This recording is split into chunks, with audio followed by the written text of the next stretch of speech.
Well, what's the main difference between the electric car versus the hydrogen car? Put simply, the electric car needs to be charged by plugging it into a charging point. On the other hand, you don't recharge a hydrogen car. Instead, you go to a hydrogen fuel station and fill it up with hydrogen. This hydrogen is then stored in a secure fuel tank, just like gasoline or diesel-powered cars. From there, it's fed into the fuel cell where it mixes with oxygen to generate electricity on board and on demand. No batteries needed. So let's look inside the fuel cell. We find a liquid with a positively charged anode on one side and a negatively charged cathode on the other, kind of similar to a battery. Then hydrogen atoms split into protons and electrons. Thanks to a reaction with oxygen, the protons turn into pure water. That's the exhaust product. So you have raining cars. The electrons provide the power for the car's electric motor. Add that to all the smaller reactions happening inside the fuel cell, and then boom, you got yourself a running, hydrogen-powered electric car. Did you know that there's also a battery on board too? This saves power for later, like when you accelerate. Even with this battery, the fuel cell usually just sends power directly to the motors. Now, I know what you're thinking. Isn't it kind of dangerous to carry around all that hydrogen in your car? What if it explodes? After all, remember the infamous 1937 Hindenburg airship disaster and how it was caused by leaking hydrogen, and it killed almost 40 people. Well, while it is true that hydrogen is flammable, so is gasoline. And you carry that around with you in your car all the time. Now, gas isn't as flammable as hydrogen, but you can be sure that the hydrogen car companies are taking the proper precautions. The hydrogen is pressurized, and the car's hydrogen tank is designed to contain all this extreme pressure and then some. It shouldn't be any more dangerous than your conventional gasoline-powered car. Elon Musk is against hydrogen technology. He sent out some pretty controversial tweets about hydrogen-powered cars. In 2020, he tweeted that fuel cells equal fool cells. Later, he said that hydrogen fuel cells make no sense, and that hydrogen is barely worth considering for a rocket's upper stage. He also quipped that it will be super obvious as time goes on. Let's just say this isn't the first time that Musk expressed strong opinions against this. I think that they're extremely silly. If you're going to pick an energy storage mechanism, hydrogen is an incredibly dumb one to pick. You should just pick methane.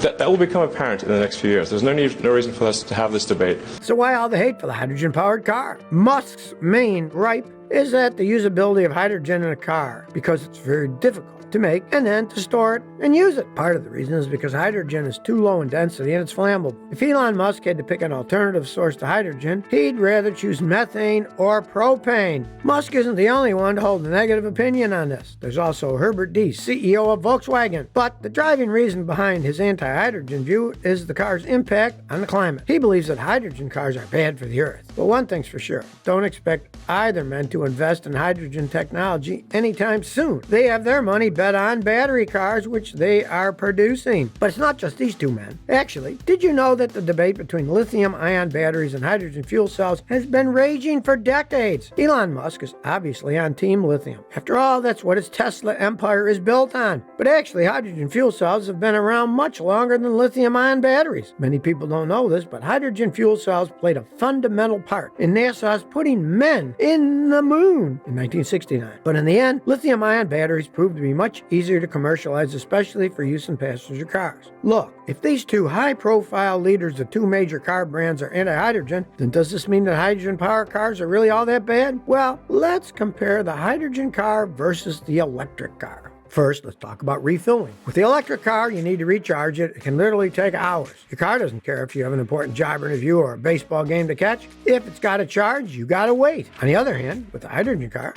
you can fill up with a hydrogen fuel pump, and it only takes a few minutes, similar to what you do with a conventional gas or diesel car at the pump. Another advantage of hydrogen is that it's literally the most abundant element in the entire universe. That means it's pretty easy to find and pretty hard to run out of. Hydrogen fuel cells also don't generate greenhouse gas emissions, unlike fossil fuel sources. This means less pollution and improved air quality. When you combine hydrogen fuel with oxygen, these fuel cells produce plenty of electric power while emitting pure water as waste exhaust. For these reasons, governments around the world are starting to rally behind hydrogen as an important part of their plan for adjusting climate change. This isn't just in the transportation sector, but across the entire energy grid. In 2020, Joe Biden announced a $2 trillion clean energy plan, which included renewable hydrogen technology innovation. Boris Johnson, Prime Minister of the UK, announced $446 million in funding to help lower greenhouse gas emissions. This effort includes the development of hydrogen fuel. China also recently announced their goal to have over 1 million million hydrogen fuel cell vehicles on the road by 2030. Did you know that NASA also uses fuel cells? The exhaust is so clean that astronauts actually drink the water produced by fuel cells on a space shuttle. Unlike coal, natural gas, and nuclear power, hydrogen is a non-toxic fuel source that has many possible uses, not just for cars. Who knows what else it might power in the future? Now, if you're the kind of person whose neighbors get angry when you rev up your engine, then this might be the car for you. Hydrogen cars don't produce any noise. Like electric cars, hydrogen-powered cars are much quieter than those powered by gasoline and diesel engines. So does this all mean that Elon Musk was completely wrong about hydrogen cars? Not exactly. At the moment, there are more negatives to hydrogen cars than positives. First off, hydrogen fuel is expensive to fill up. We're talking $80 for a full tank. Compare that to $50 for a tank of gasoline, you can see where the issues start. It also isn't easy to extract hydrogen. It's true, hydrogen is the most abundant element in the universe, but the thing is, on Earth, hydrogen is found mostly in water. This means it needs to be extracted from water by using electricity to separate the hydrogen and oxygen particles. This is called electrolysis. Another hydrogen extraction option is to extract it from natural gas. This is called reforming. Neither of these processes are easy or cheap, and both require a significant amount of energy. Then there's the issue of transporting fuel. To move oil around, just send it through pipeline. To move coal around, just put it on the back of a truck. But moving hydrogen around is a different story. Just moving even small amounts of hydrogen is very expensive. Wondering how all this hydrogen is going to be stored? Hydrogen can be stored either as gas or high-pressure tanks or as a liquid in cryogenic temperatures. Unfortunately, both methods of hydrogen storage involve quite a bit of loss of energy. When you compress hydrogen, that requires about 13% of the total energy content of the hydrogen itself. And if you decide to liquefy the hydrogen, it loses about 40% of the total energy. Hydrogen isn't exactly completely green. Yes, it's clean when it's being used in your hydrogen car, but the sheer amount of energy it takes to get hydrogen into the fuel pumps is pretty large. Ironically, most of the current production is done using fossil fuels, so it's more bad news for the environment. Producing this fuel is expensive in carbon and dollars. Another problem with hydrogen cars is the infrastructure. Sure, it might not be as easy to find an electric car charging port compared to gas stations, but they're likely to be relatively close by. Unfortunately, because of the low volume of hydrogen cars on the roads today, there aren't as many hydrogen pumps as there are electric charging stations. So if you're driving through a small city with your brand new hydrogen car and need to fill it up, it looks like you'll be stuck there for a while.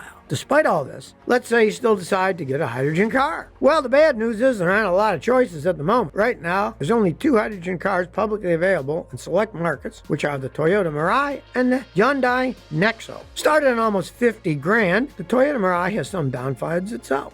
First of all, it only outputs 182 horsepower. And second, if you live in the U.S., the hydrogen fuel cell station infrastructure for the Mirai is pretty much limited to California. Right now, it looks like to own a Mirai, you'd have to live in California. There are a handful of other countries that offer the Mirai, but not many. So hydrogen-powered cars aren't as perfect and ideal as everyone wants it to be, but it does have a lot of potential. Something to think about is how far hydrogen could have gone if more resources were put into it. Did you know that a few years ago, Toyota announced it would grant royalty-free licenses to its 24,000 patents on EV technology, including its hydrogen technology? Why would a major car maker want to open up its secrets to competitors? Actually, the goal was to accelerate the development of alternative fuel car technology to promote the widespread use of any type of electric vehicles. If you ask me, that bold move was a brilliant strategy. But let's rewind to 2004. The governor of California at the time, Arnold Schwarzenegger, announced his vision for a revolutionary new California highway. The plan? A clean and modern hydrogen highway filled with zero-emission hydrogen-fueled cars, buses, and trucks. Unfortunately, this never panned out. Today, hydrogen technology is still in its infancy, kind of like where electric cars were 10 years ago.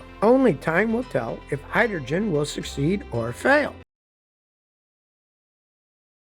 An electric car's most expensive and vital part is the battery. That's why this is one of the top things that automakers and tech companies are constantly working on to optimize. Right now, lithium-ion batteries are the mainstream in electric vehicles. But there's a newer technology that may or may not change the game, and that's the solid-state battery. So what is the difference? Both the lithium-ion battery and the solid-state battery are pretty similar when it comes to their overall structure. They both have an anode, a cathode, and an electrolyte. They both use lithium to produce electrical energy. The main difference between these two is the state of the electrolyte. The electrolyte is what regulates the flow of the electric current between the positive and negative sides of the battery. The lithium-ion battery uses liquid electrolytes. And if you don't already guess it from its name, the solid-state battery has thin layers of solid electrolytes. That's what helps transfer ions from the cathode to the anode when charging, and from the anode to the cathode when discharging and running the vehicle. Fans of the solid-state battery say this is the way of the future. Here's why. First off, a key issue with lithium-ion batteries is that in high temperatures they're flammable and can even explode. This is due to the flammable liquid inside the battery. But solid-state batteries don't have this liquid. This means they're more stable and don't have as high of a risk of catching on fire or exploding. Since these batteries are far less vulnerable to flames, they can work in a much broader temperature window. So even people living in tropical climates may have the chance to get their hands on an EV. And because of their higher density, these batteries can hold up to 50% more energy than the lithium-ion batteries do.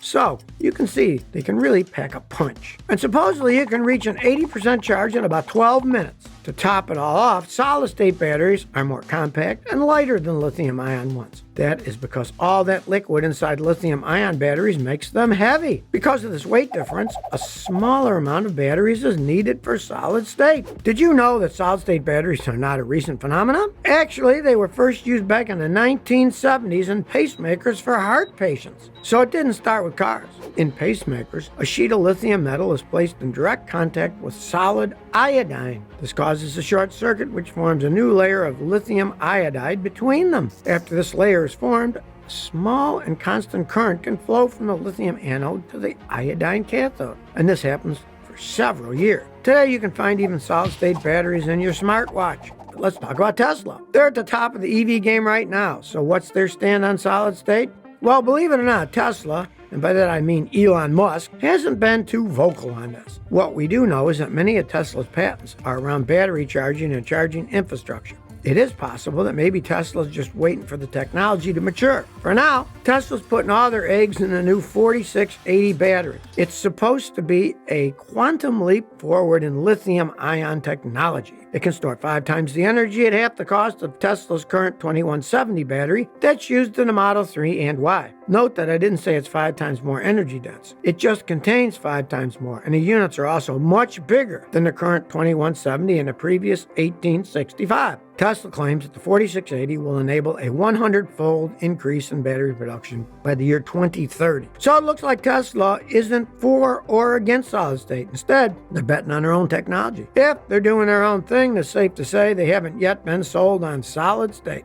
Now, if you're wondering why a huge company like Tesla hasn't already jumped on the solid-state bandwagon, well, you're right to assume there's got to be some issues and controversies around this new solid-state technology. For example, one inherent flaw with the solid-state battery is its rate of degradation. Put simply, it degrades pretty quickly after a number of charge and discharge cycles. The reason is because the accumulation of lithium dendrites. Dendrites are thin, stick-like pieces of lithium that branch out and can even pierce the battery. This causes short circuits and other problems. When this happens, the lithium metal anode gets compromised. Right now, the only solution when this happens is to completely replace the battery unit. Researchers at Harvard believe they've come up with a better solution. They call the electrolyte sandwich, but not a sandwich you would eat. It's a multi-layer design that fills any cracks with dynamically generated decompositions. Lithium dendrites do still form, but this design controls and contains them. Think of it like a BLT sandwich. The top and bottom bread is like the lithium anode and cathode. The lettuce is the graphite. The tomato is the first electrolyte, and the bacon is the second electrolyte. Sandwiching the less stable electrolyte between the more stable solid electrolytes supposedly prevents any lithium dendrite growth. So the dendrites can build up and grow through the lettuce and tomato, but they stop at the bacon. So far, tests show that the multi-layer solid-state battery can hold 82% of its charge after 10,000 cycles. Another major problem with the solid-state battery is the mass production. Currently, car makers and technology companies are able to produce solid-state battery cells only one at a time in the lab. But the problem is, no one's been able to scale it up to mass production yet. Here's the thing. It's not easy to design a solid electrolyte that's stable, chemically inert, and still a good conductor of ions between the electrodes. Not to mention, they're expensive to make. Right now, a solid-state battery costs about 8 times more than making a lithium-ion one. That's a huge cost difference. And once you do make one, it's prone to cracking because of the brittleness of the electrolytes when they expand and contract during usage. It's not that car makers haven't planned to release solid-state battery cars before. They have. But it just seems that something else always seems to get in the way and causes the companies to cancel the projects. Take, for example, Fisker. They promised a supercar powered by a solid-state battery by 2020. 2020 came, and 2 years later, still nothing. Then they said it would be delayed until 2022, which is now. But now they've dropped the idea completely. Back in 2015, Dyson bought a solid-state battery company called SETI3. They spent literally billions of dollars developing their own EV. 2 years later, they dumped the project and wrote off the investment capital, then parted ways with SETI3. There's a Japanese battery and supercapacitor maker called Murata. Their technology addresses the common problem of sulfide escaping the battery pack, which is bad because it produces dangerously unhealthy gas when exposed to air. Murata's battery doesn't use sulfides in its chemistry. But here's the thing. Murata is focusing its battery technology for use in pacemakers and smartphones, which in itself is a good thing for sure. But they're not aiming for large batteries like the car industry would need. Overall, solid state as promised. But skeptics say there's still decades of research to go because the unsolved technical issues are preventing mass adoption. Believe it or not, solid state has been in the work for at least 40 years. There's been research done by Exxon dating all the way to 1978, believe it or not. Duracell in the early 1980s. There's been efforts by Toshiba, Sony, and others. That's a lot of known corporations. And these corporations have brainiac engineers. But many of these companies shelve their effort. Whatever the truth is, one thing is certain. Toyota is betting big on solid state. Did you know they have the most number of patents for solid state battery technology? They own over 1,000 patents. Actually, Toyota's been pursuing the next generation battery technologies for over a decade now. Last September, Toyota posted a 12-second video of a solid state battery car on their official YouTube channel. Toyota is betting solid state battery technology as the potential cure-all for the problems that challenge EVs running on lithium ion. But interestingly, Toyota's first solid-state battery cars won't be pure battery EV. It'll be a hybrid. Toyota hasn't specified which hybrid will get a solid-state battery, but they confirmed that everything is on schedule. The main reason they won't immediately offer solid-state EVs has to do with the size of the battery pack. Hybrid cars with combustion engines have much smaller battery packs than pure EVs. This makes them perfect for testing. The increased amount of charging cycles makes it easier to see how these batteries will react on a pure EV. And these cars are supposed to charge fast. We're talking about going 0 to 100% charge in 10 minutes with an impressive range of 310 miles. This means you could travel from Philly to Boston in one charge. But since solid-state batteries come at such a high cost, Toyota doesn't expect the cost to come down enough by 2025, which is their target release date. But Toyota is not the only car maker betting on this. Japanese company Nissan's also planning to release a solid-state EV by 2028. Even the Japanese government is getting behind solid-state battery technology. The Japanese government apparently funded Toyota and Nissan with 2 trillion yen, which is over 19 billion US dollars, just to support decarbonization technology initiatives, which includes the use of solid-state batteries. Talk about a lot of money. So it's not just Toyota, it's not just Nissan, but the entire country of Japan that's rooting on this horse.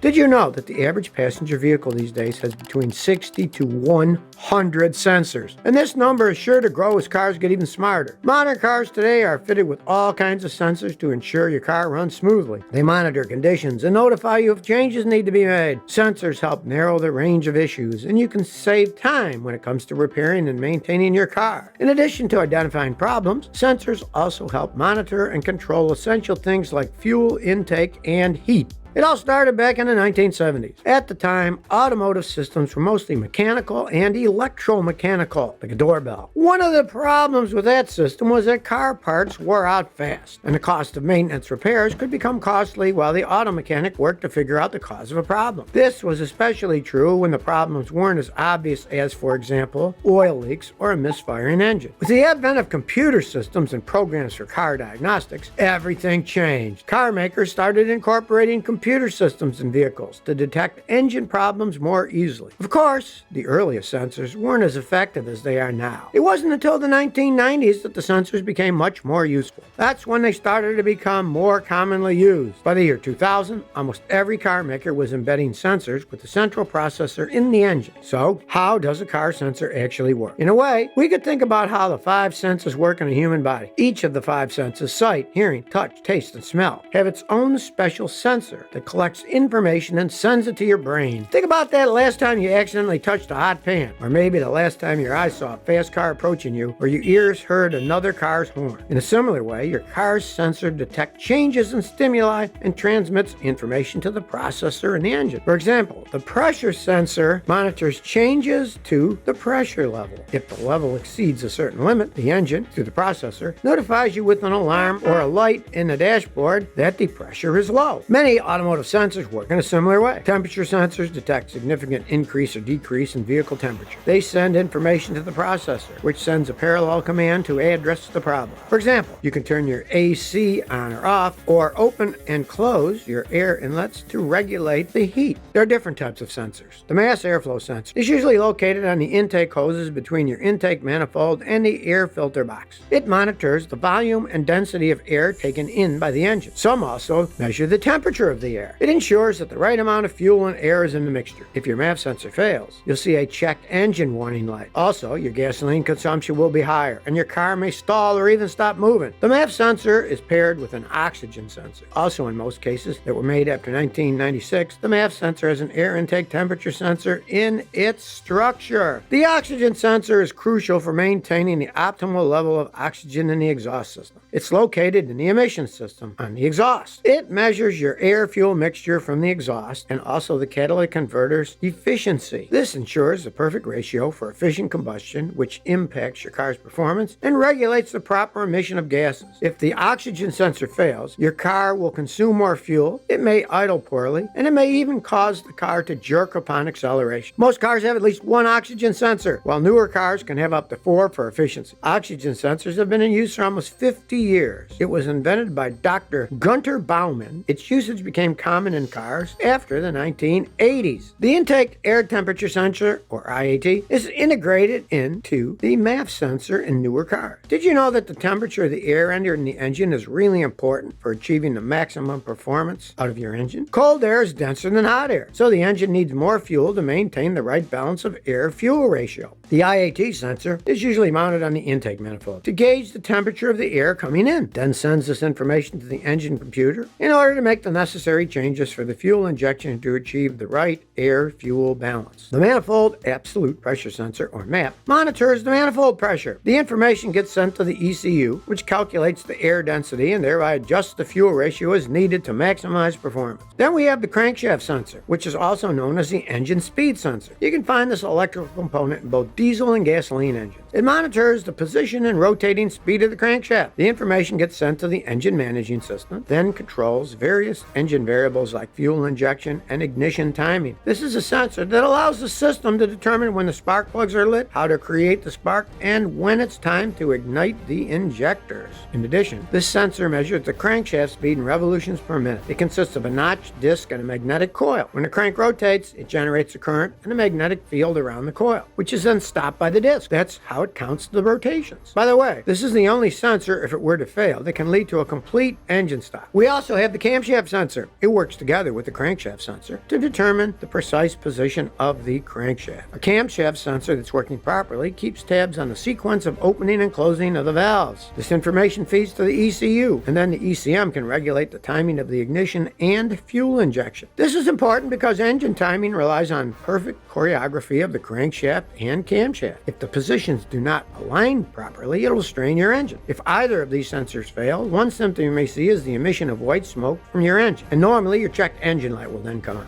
The throttle position sensor is usually mounted on the throttle body. It monitors the throttle flap's angle, in other words, how far the blade is opened up, as well as how quickly it's opening and closing, all of which happens based on how hard you press on the accelerator pedal. This is important because the throttle position impacts the flow of air into the engine manifold. In fact, it behaves like a kind of valve. This information gets sent to the ECU. Then your ECM adjusts the fuel injection ratio to balance the air-to-fuel ratio. In the old days, the accelerator pedal and the throttle body used to be connected by a cable. Nowadays, though, they're fully connected electronically. If there was a problem between the pedal and the throttle, for instance, you have a sticky throttle, then your engine won't get sufficient fuel, and this will damage your engine. Knock sensors ensure that your engine isn't suffering from detonation, otherwise known as knocking. Knocking is a common engine problem in injection systems. It can happen from misfires or if one or more of the internal components are broken, thereby resulting in improper combustion of the air-fuel mixture. This can be irreversible and fatal for the engine's internal parts, and repairs can get very expensive. You can notice a knocking when you turn on the ignition, and that's why knock sensors are crucial. You register the vibrations coming from the knock. They register the vibrations coming from the knock due to incomplete combustion. This information gets to the ECU, which then tries to correct the anomaly by adjusting the ignition timing.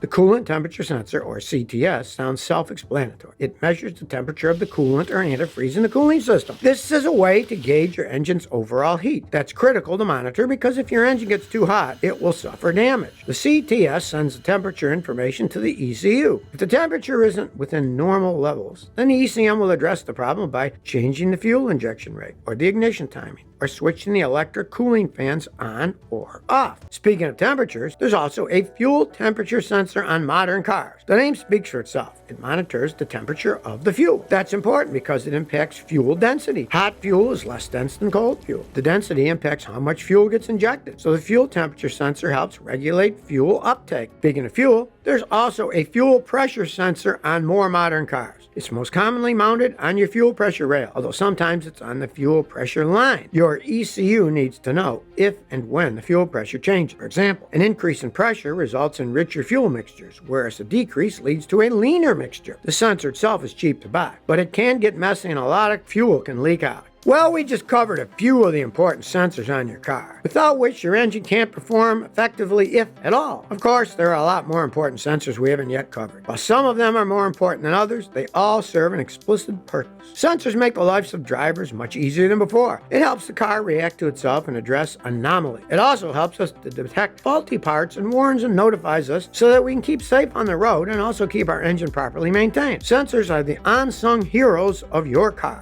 They're an important part of modern automotive technology, and you can be sure that we'll see even more of these as technology advances further. If you enjoyed the video, like it and subscribe to my channel. Thanks for your support.